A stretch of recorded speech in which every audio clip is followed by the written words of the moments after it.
Do you remember Paul Revere? The silversmith? Yeah, that's him. He's the one that engraved the thing with the Boston Massacre. Yeah, he is, but that's But, he did the thing with the Boston Tea Party. Yeah, but that's... Oh, he knew everyone. He knows everyone. Everybody. Well, almost everyone, but that's not what I want to talk about. I want to talk about his midnight ride.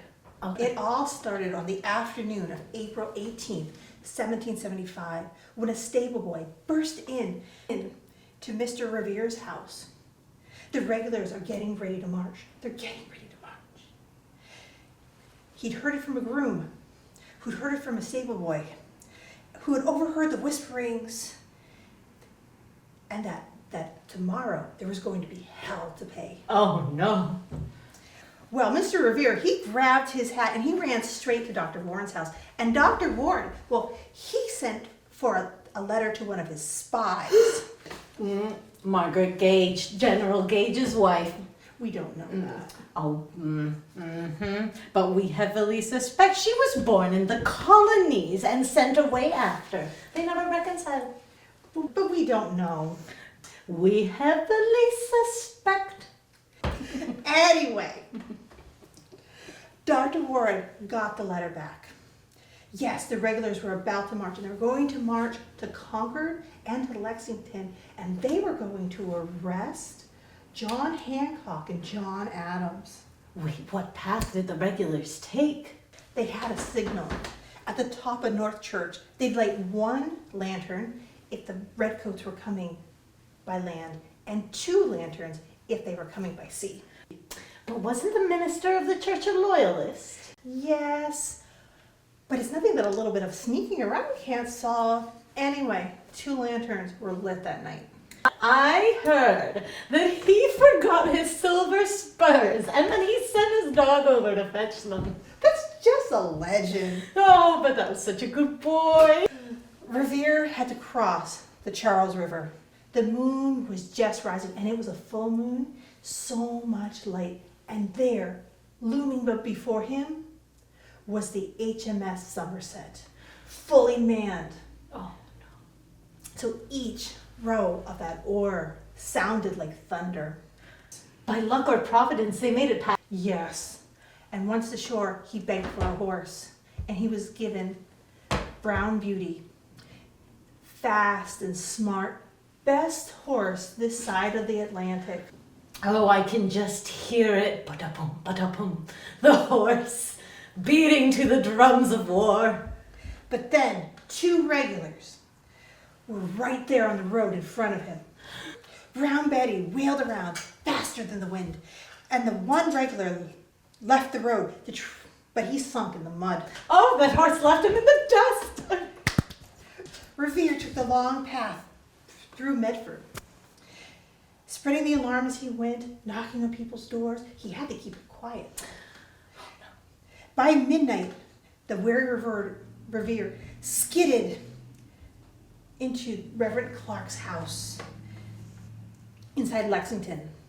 Adams and Hancock were sound asleep and blissfully unaware.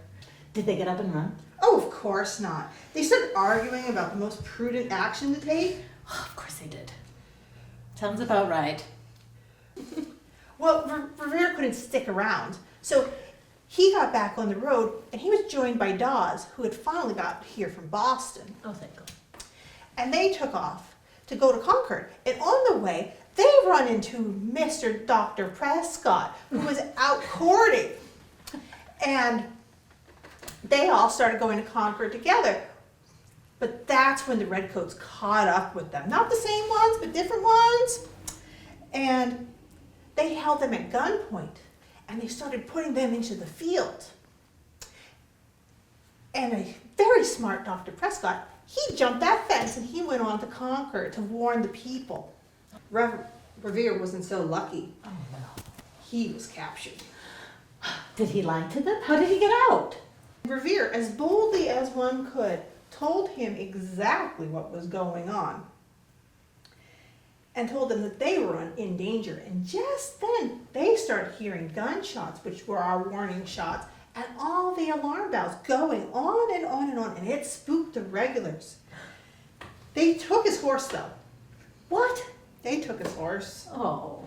and they left him behind to walk back to Lexington in his heavy, heavy silver spurs. You know, the dog. And that was it? Not quite. Revere made it back to Dr. Reverend Clark's house. And who does he find arguing there? Still, Adams and Hancock are arguing about what to do. So he yells at them and tells them to get out. And no sooner had they left in that, you know that carriage? You know the big one? Yeah. That was ostentatious? Yeah, that's what they left it. Oh my God, that's so conspicuous. It was. So as soon as they were gone, in comes Hancock's secretary to tell them, the plans are here. The wig plans? They left the wig plan? With everybody's name and contact information, all in this big box. And the box was big. It was the size of a table. Oh my God. So off runs Revere and the secretary. They pick up the box and they're carrying it and trudging through all the lines of militia. Sorry. And they get into the woods just as the redcoats arrive in Lexington. Oh no. And that's a story? Well, that's the story of Revere's part. He lived to be into his 90s. And you know, he still wore our clothes till the very end of his days. Oh wow. He never got with the times. It's probably smart. It is the most comfortable cotton.